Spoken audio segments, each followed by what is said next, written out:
देशभरात 476 शाखा, 559 गोदामे, 2400 कोटींचा संमिश्र व्यवसाय करणाऱ्या आशिया खंडातील सर्वात मोठ्या बुलढाणा अर्बनचा 40वा वर्धापन दिन साताऱ्यात मोठ्या उत्साहात अनेक मान्यवरांच्या उपस्थितीत साजरा झाला। संस्थेच्या वर्धापन दिनानिमित्ताने सातारा येथील शाहू कला मंदिर या ठिकाणी राज्यात लोकप्रिय असलेल्या 2:22 या नाटकाचे आयोजन शाहू कला मंदिर येथे करण्यात आले होते।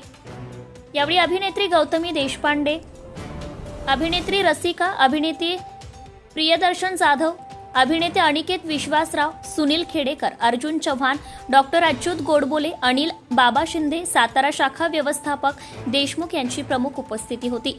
19 जून 1986 साली बुलढाणा येथे संस्थेचे संस्थापक अध्यक्ष राधेश्यामजी चांडक भाईजी व मुख्य कार्यकारी अधिकारी श्री शिरीष भाऊ देशपांडे यांनी 72 सभासद व केवळ 12,000 रुपये भांडवलावर सुरू केलेल्या बुलढाणा अर्बन संस्थेच्या प्रवासास 40 वर्ष पूर्ण झाली।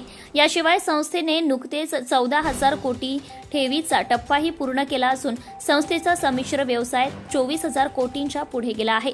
संस्थेची ही सर्व प्रगती फक्त ग्राहकाभिमुख उत्तम सेवा, आर्थिक शिस्त, दूरदृष्टी, काळाप्रमाणे बदल, व्यवहारातील पारदर्शकता यामुळे बुलढाणा शहरात अग्रणी ठरली आहे। बुलढाणा अर्बन आर्थिक व्यवहारासोबत संस्थेने सामाजिक बांधिलकी जपून शैक्षणिक संस्था, इतर संस्थांच्या माध्यमातूनही सामाजिक क्षेत्रामध्ये बुलढाणा अर्बन कार्यरत आहे। तसेच बुलढाणा अर्बनची स्वमालकीची तिरुपती, माहूर, शिर्डी, तुळजापूर येथे भक्तनिवास सेवा उपलब्ध आहे। Subscribe now and press the bell icon. Never miss an update.